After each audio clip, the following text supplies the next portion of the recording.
Dios los bendiga, hermanos que nos escuchan a través de este medio.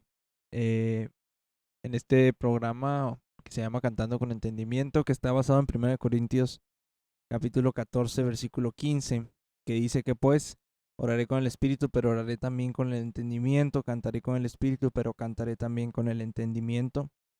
Y el propósito pues es este, ¿no? Entender lo que cantamos, sino nada más cantar con la emoción, sino con el entendimiento. Vamos a ver en esta tarde una canción eh, que se llama ¿Quién como él? Es de Natalie Bellini, si no me equivoco. No sé si se pronuncia así su nombre. Sí, así es. Natalie Bellini es el nombre de la cantante. Ok, entonces vamos a analizarla. Esta canción, cabe mencionar, eh, estaba, le hicimos algunos cambios importantes eh, que ahorita vamos a estar en la comparativa. El primer verso dice: ¿Quién como él? Nadie iguala su gloria y su poder. Y, y dice además: grande es su amor, su majestad me consume y me postro ante él. Este primer verso, pues es una pregunta retórica, Abdel. Es una pregunta retórica, ¿no? Donde en la misma línea está la respuesta. Y se habla de algunas características de Dios, del amor, de la majestad de Él. Y la reacción que creo sí debiéramos tener como creyentes. Así es. Evidentemente no hay ningún otro Dios como Él. Entonces hace esta pregunta para que nosotros también nos reconozcamos que no hay otro fuera de Él, y en poder, en gloria, nadie se iguala a Él precisamente. Pues es algo que lo podemos ver muy claro en las Escrituras, como Dios es celoso de su gloria, y que si a lo que más aborrece precisamente de los ídolos es que se roban su poder y su gloria, y no hay ningún otro Dios como Él que se compare en poder y en gloria, porque al fin y al cabo pues cualquier imagen, cualquier ídolo, cualquier Dios que se pueda levantar, sea cual sea su nombre, su forma, ya en este tiempo pues ya no es como antes, sino que también se pone la confianza en el dinero, en el gobierno, en diferentes cosas, pero sin embargo, pues Dios sigue siendo el mismo, y nada se iguala en poder y en gloria a Él. Y evidentemente pues nadie es como Él. Y luego menciona también que grande es su amor, y en esta parte del verso es donde le hicimos un pequeño cambio, porque en la original al final dice: y me cautiva su voz, y nosotros le pusimos: y me postro ante él. Se nos hizo más adecuado eh, pues esta parte del verso, porque no encajábamos cómo nos pudiera cautivar la voz de Dios. Si bien la voz de Dios es potente, dice la palabra que es como trueno, eh, pues no hemos escuchado la voz de Dios como tal en todo su esplendor. Entonces decidimos hacer este pequeño cambio, eh, que se nos hizo más adecuado a lo que está diciendo, porque como está hablando de su poder y de su gloria, lo natural de nosotros, de nuestra reacción, como lo mencionaba Montano, es que nos postremos ante Él, ante su amor, que es grande, eh, ante su majestad. Es interesante que mencione aquí en esta parte del verso: su majestad me consume. Eh, es difícil pues tratar de pensarlo, en qué estaría pensando el autor al escribir esto. Su majestad nos consume, pero algo que sí es verdad es que en la presencia de Dios no hay, pues no puede haber nada que no sea santo. Entonces, si Dios dice la palabra, es fuego consumidor. Eh, Quizás pensando en esto, el autor pudiera encajarlo. Es lo que ahora mismo se me viene a la mente. Pero sí, naturalmente nuestra reacción ante su majestad, ante su poder, su gloria y su amor, es que nos postremos delante de él. Samuel, en esta parte que dice su majestad me consume y me postro ante él, yo tengo una duda aquí porque si bien es cierto lo que mencionaba Abdiel, delante de su presencia, él es fuego consumidor, etcétera, etcétera. Pero si es algo que no sucede, ¿está bien cantarlo? ¿O en qué aspecto podríamos decir que nos consume su majestad? Y también la parte de postrarnos.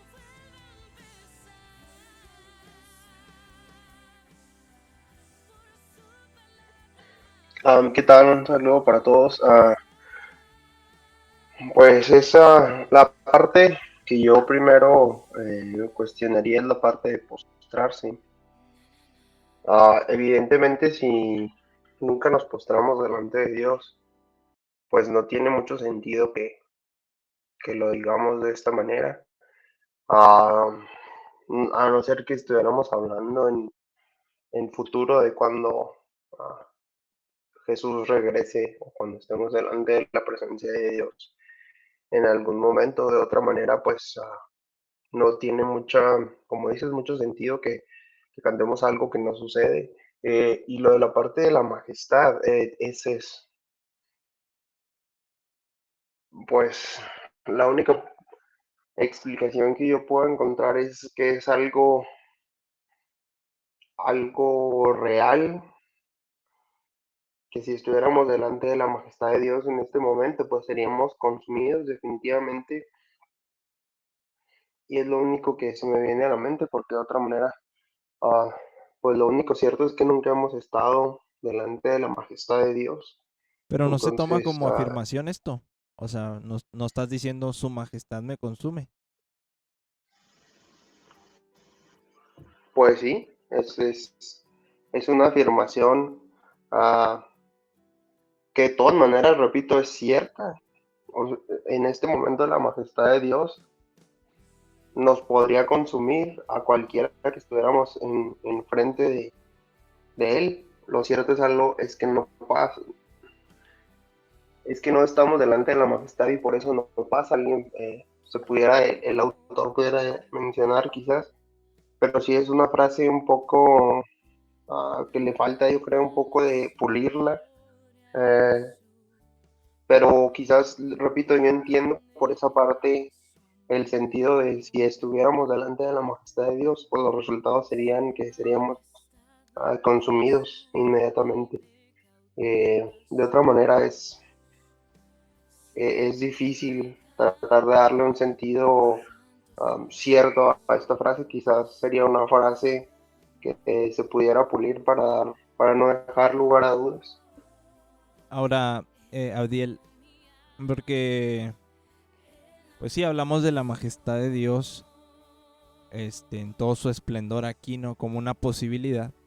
Sin embargo, los que alcanzaron a ver parte de Moisés, Isaías, pues vemos que no fueron del todo consumidos. eh, y entonces aquí otra vez me hace conflicto porque pues es algo que no ha sucedido. ¿Sí me explico? Y que Sí, no sucede en realidad. sí, no, pues no sucedió en el caso de estos hombres.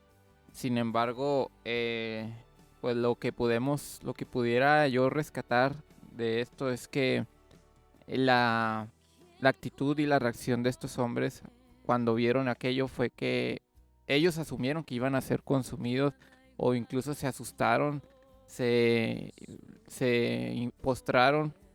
En el caso de Moisés, el Señor no le mostró toda su gloria por el mismo motivo, porque no podría verlo y sobrevivir como tal. La reacción de Isaías también, que dijo, pues ay de mí, que soy vil y pecador y que he visto la gloria de Dios, la reacción de estas personas, yo creo que en estos casos fue pues la misericordia de Dios sobre ellos que les permitió en cierta manera, en cierta forma, ver una parte de su gloria y no ser consumidos. Pero pues ahí, como lo dice Samuel, una realidad es que si lo viéramos en toda su esplendor, la majestad, pues ahí sí no pudiéramos resistir, nadie pudiera estar de pie delante de su presencia y definitivamente seríamos consumidos. Yo creo que en estos casos obró ahí el poder de Dios en sus vidas, su misericordia también para que pudieran contemplar, porque fue con un propósito también el que pudieran ver parte de la gloria de Dios, pero sí no fue toda la gloria de Dios la que pudieron ellos contemplar en ese momento. Sí, bueno, ahorita igual y lo repasamos al final en la última sección. El precoro dice: cielo y tierra cantan, santo es el Señor, ofrezco mi vida en adoración. Aquí también hubo un cambio, Samuel, porque dice en la original, las primeras dos líneas están iguales, dice en la original en la última línea, elevo mi alma en adoración, que fue lo que se cambió. Cielo y tierra cantan, me imagino que el cielo pues se refiere a los seres celestiales, los ángeles que alaban y que dice en Apocalipsis, y a la tierra pues se referirá, quiero entender que se refiere a nosotros como como el pueblo de Dios que estamos aquí en la tierra y que nos unimos a estos cánticos celestiales. Y después habla de ofrecer nuestra vida en adoración. ¿Qué implica esta última frase?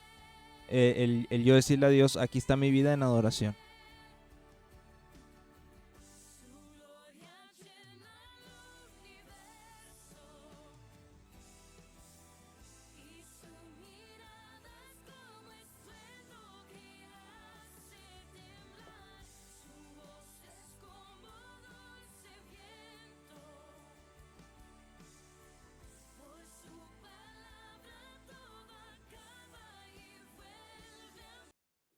La primera parte creo que es muy clara en cuanto a el cielo. Me parece que, como mencionaste, se refiere pues a todos los seres celestes, a todas las personas que ya están en el cielo y que continuamente cantan al Señor. Y la tierra pudiera ser pues las personas redimidas que le conocen, el pueblo de Dios, e incluso pudiéramos agregar a la creación, que la creación, más yo no sé si pudiera aplicar esta parte de que cantan, ¿verdad? Porque alguien diría pues los pájaros, pero no sabemos a ciencia cierta. Lo que sí es que se destaca una característica de Dios que es repetida en las escrituras muchas veces, quizás una de las más repetidas, que es la santidad de Dios. Con esto sería bueno remarcar en nuestra mente la importancia de la santidad, que representa el estar apartado del pecado, el no tolerar el pecado, el vivir apartados totalmente de esto. Y la parte de elevar nuestra vida en adoración, me parece que se usa la figura, uh, bueno, esto es quizás pensando por el autor, pero yo supongo que es una referencia a cómo se habla de cómo se elevaba el humo de los sacrificios o en el altar del incienso, en el tabernáculo y después en el templo.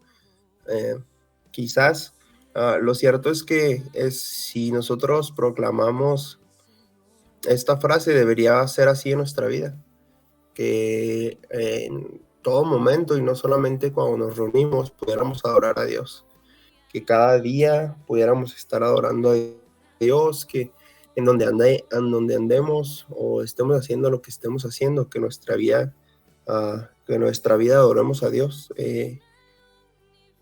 Es justo, diría yo, es necesario. Hay tantas cosas por las que es digno de adoración Dios, por lo que Él es, por lo que Él ha hecho, por lo que hará. Es justo, repito, es algo que debería ser así que le adoremos continuamente por lo que Él es, porque como mencionamos por su santidad, pero vamos a mencionar muchas características. Lo cierto es que Él es Dios, creador de todo el universo, y por lo tanto merece ser adorado por sus criaturas que Él formó, mucho más por las que Él mismo redimió. Entonces, debería ser así y deberíamos meditarlo si en realidad nuestra vida está en una constante adoración a Dios, o si nada más cuando nos reunimos, o quizás es pudiera servir como una especie de advertencia para nosotros, que quizás a lo mejor ni siquiera cuando nos reunimos adoramos a Dios, sino que nuestra mente está totalmente en otro lado, para poder centrarnos y poder hacer esto como como un estandarte. Debería ser en una característica de nuestra vida, la adoración a Dios. Sí, es importante. Y lo cambiamos por la misma razón que mencionaba ahorita, Abdiel. No encontramos, pues si pudiera ser así como dice Samuel, este elevar, como se elevaba aquel olor grato delante de la presencia de Dios, pero el alma en adoración ya se nos hizo complicado. Y continuamos de esta manera el coro que dice: su gloria llena el universo y su palabra es como estruendo que hace temblar. Y aquí sí me lo voy a dividir el coro en dos. Porque dice en el original: su gloria llena el universo y su mirada es como estruendo. Su mirada es como estruendo que hace temblar. Cuando hicimos el cambio no encontramos, Abdiel, una base bíblica, por así decirlo, para sustentar que la mirada del Señor es como estruendo que hace temblar. Porque de ser así, pues dice la palabra que la tierra está, pues estamos delante de su presencia, toda la tierra, todos los seres humanos, que Él ve, dice, nuestras obras, que Él examina, que sus párpados examinan. Entonces, si fuera así, pues todo ser humano, eh, temblaría como estruendo. Entonces se nos hizo más adecuado poner la palabra. Pero se divide en dos cosas: su gloria llena el universo, que es una realidad, a lo mejor en lo creado, no sé si en otra parte usted pueda ver, podamos ver y apreciar la gloria de Dios. Y en cuanto a la palabra o este cambio que hicimos, si nos pudiera hablar un poquito de ello. Así, en esta parte del coro se hizo este cambio precisamente porque no encontramos un respaldo para decir que la mirada pues hace temblar. Más bien en cuanto a la palabra o en cuanto a la voz de Dios es donde más pudimos relacionar esto. Por eso se hizo el cambio, que su palabra es como estruendo que hace temblar. Y con respecto a lo de su gloria llena el universo, pues encontramos algunos pasajes en la escritura que hablan acerca de que la gloria de Dios llena toda la tierra. Y esto lo podemos ver pues simplemente con el hecho de contemplar la creación en sí, como habla acerca del poder y de la majestad de Dios. Pues si simplemente meditamos y simplemente observamos todo lo que está creado, no puede ser obra del azar, sino que está a la huella del creador en todo lo que vemos. Y pues si en la tierra vemos también el poder de Dios, el poder y la majestad de Dios, cuanto más en lo que se ha visto, en lo que se ha descubierto acerca del universo. eh, para que todo esto haya sido creado, debe haber alguien mucho más poderoso y más grande todavía que el universo para que todo haya sido creado. Entonces, definitivamente la gloria de Dios es todavía más grande, es todavía más, pues yo creo que indescriptible para el entendimiento humano. Definitivamente toda la creación, toda la tierra está llena de la gloria de Dios, en los animales, en la naturaleza, en cómo está creado todo a la perfección, no lo pudiéramos explicar, y inclusive pues el conocimiento humano aún está limitado para explicar todas las cosas, pero hasta ese punto llega la sabiduría y el conocimiento de Dios. Yo creo que ahí es cuando nos quedamos nosotros cortos, cuando me hace memoria Job, por ejemplo, cuando lo confronta a Dios y le habla acerca de cómo el Señor tiene el cuidado de cada criatura de la naturaleza, cómo tiene el cuidado de cada animal, de todo lo que ha sido creado, y que Job se da cuenta de su posición, se da cuenta de que no es nadie, de que lo que sabía de Dios no era ni una fracción de lo que él en realidad es. Entonces, definitivamente podemos entender a través de las escrituras que la gloria de Dios está en toda la tierra, como lo dice en Romanos, que nos testifica, que nos da un testimonio de su gloria y de su majestad, de su divinidad. Entonces, es una conclusión a la que podemos llegar eh, a través de la revelación natural, como se nos enseñaba en Romanos, pero sí, definitivamente la gloria de Dios llena todo el universo. Yo cuando pusimos su palabra es como estruendo que hace temblar, se me venían pues los pasajes que dice que es como martillo que quebranta la roca. Uh-huh. Y pues el de Hebreos que dice que es como espada de dos filos, ¿no? Dice la segunda parte del coro: sus ojos brillan como el fuego y por su palabra todo acaba y vuelve a empezar. Samuel, el original decía su voz es como dulce viento. No sé si en referencia un poco a lo que vivió el profeta cuando escucha el terremoto, la lluvia, el fuego y de repente este silbo apacible, que estaba ahí la presencia del Señor.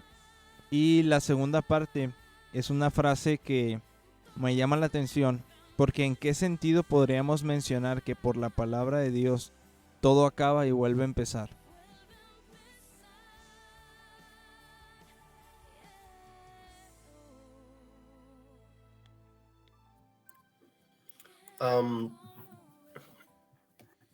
Creo que lo que mencionas pudiera tener cierto sentido de que hayan tratado de hacer por lo que hayan tratado de hacer esta parte de la letra, la hayan escrito en referencia a lo que vivió el profeta Elías.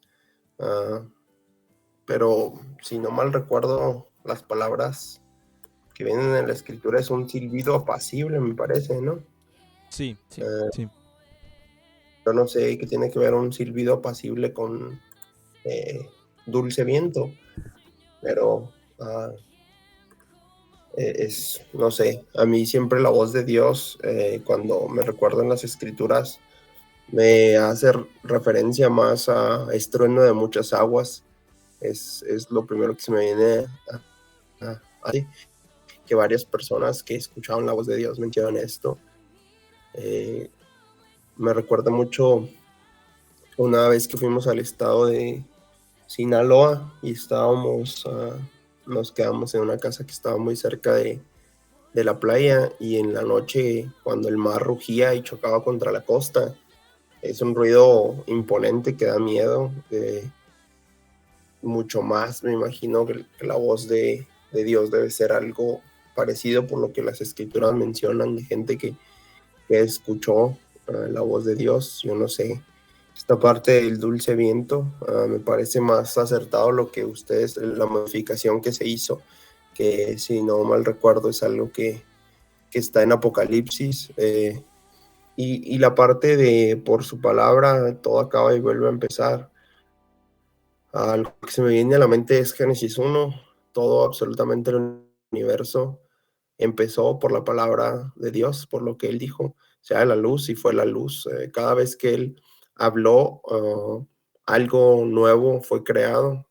Él trajo el universo entero a existencia con el poder de su palabra, con lo que Él hablaba, que pronunciaba palabras, algo nuevo comenzaba. Y creo que de la misma misma manera también todo puede acabar en el momento en que Dios diga cualquier, pues cualquier cosa, hasta ahí llega esa parte. Me recuerda en este momento cuando Jesús dijo que cuando estaba sufriendo en la cruz, cuando sufrió antes de la cruz, todos los tormentos de los que fue, a los que lo sometieron, cuando Pedro reacciona de mala manera, atacando con espada al siervo del sacerdote para defender a Jesús, y Jesús muy tranquilamente decía, si yo quisiera, puedo hablarle a mi Padre y vienen una legión de ángeles, y ya sabemos que los resultados, pues, sería destrucción completa de todas las personas que estaban tratando de llevar preso a Jesús, y después los que lo castigaron y lo crucificaron.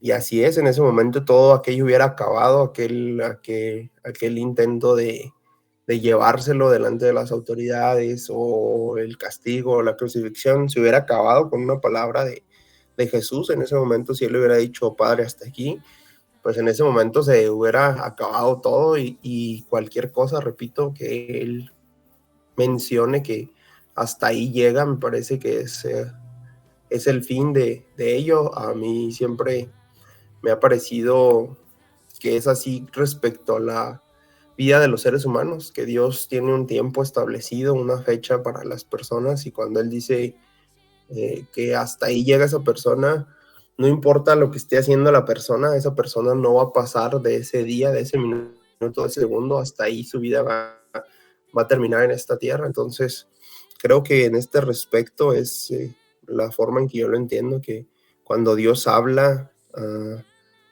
él puede, él creó todo el universo con su palabra, y de la misma manera puede acabar todo con solo decir que sea el fin, y en ese momento eh, así pasa, se acabaría el universo, dejaría de existir todo. Es el poder de Dios que con solo hablar las cosas puede traer toda existencia o simplemente terminarlo todo. Es cierto. En este punto yo, bueno, no, siempre me ha quedado la duda, ¿no? ¿Qué se podría referir?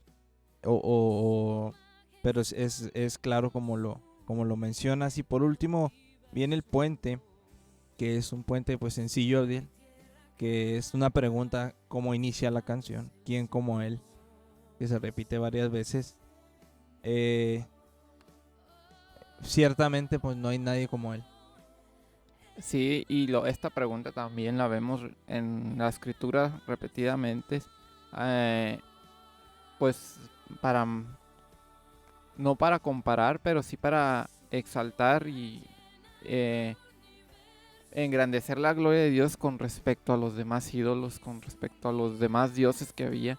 Vemos, la vemos también en alabanzas, en salmos que hablan acerca de quién como Jehová, quién como nuestro Dios. Y pues definitivamente es una pregunta retórica, cuya respuesta es obvia, que no hay otro Dios como Él, no hay otro Dios como el Dios de Israel. Y esto es algo que para nosotros, para el pueblo de Dios, debe de quedar siempre claro, debe de estar siempre en nuestra mente de que no hay otro Dios como Él, y que el lugar que Él debe tener para nosotros en nuestra mente, en nuestro corazón, debe ser el de Dios, el de Señor, por encima de cualquier otra cosa. Y pues yo creo que es algo muy importante que necesitamos estar recordando, y necesitamos entenderlo también cuando lo cantamos, de que pues a pesar de lo que pueda pasar y a pesar de lo que atravesemos, él sigue siendo el mismo, su poder sigue siendo el mismo. Lo que Él ha hecho en las escrituras, Él también sigue siendo el mismo en este tiempo, y Él puede hacerlo también en este tiempo. Eh, Necesitamos entenderlo y reconocerlo continuamente en nuestra vida, de que no hay, de que estamos en el verdadero, y de que estar convencidos de que no hay otro fuera de Dios. Es correcto. Entonces, vamos a pasar a la última parte de esta canción. Analizar, hacer las preguntas, perdón, de esta canción. Inicio contigo, Samuel. ¿Crees que tiene suficiente base bíblica esta canción? Sí, creo que hay varios pasajes a los que se hace referencia, me parece que sí. Abdiel. Sí, estoy de acuerdo. Tiene suficiente base bíblica. ¿Y cree que es buena para cantar en la iglesia? Sí, creo que sí es adecuada para cantarla como congregación. Pues es una canción que nos recuerda lo que Dios es capaz de hacer y también que nos recuerda quién es Él para adorarlo y exaltarlo, no solo por lo que Él hace, sino por lo que Él es. Samuel.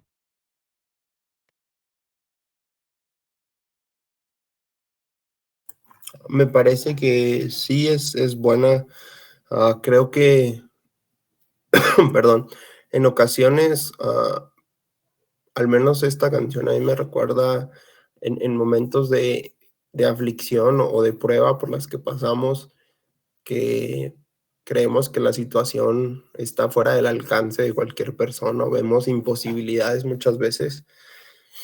Es bueno recordar del poder de Dios que trajo todo el universo a existencia con su voz y puede terminar todo con su voz. Entonces, sí me parece que sirve como aliento y como ánimo el saber que cualquier cosa por la que estemos pasando, Dios tiene el poder para en un segundo, si Él lo dice así, que ya no esté.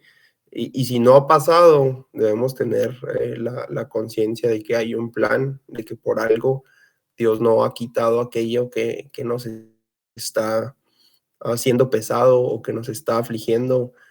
Quizás estemos en un proceso de aprendizaje y hay un plan, pero Él tiene el poder para hacerlo y creo que si no ha pasado es por un propósito específico. ¿Y algún cambio que le harías? Me parece que la primera parte que estábamos comentando respecto al consumir, que la majestad nos consume, me parece que ahí pudiera ser algo que pudiera haber un cambio para que no quedara lugar a dudas o a especulaciones. Abdiel. Sí, yo también estoy de acuerdo que no, pues, simplemente que no quede al aire esta frase, que pudiera tomar varios significados.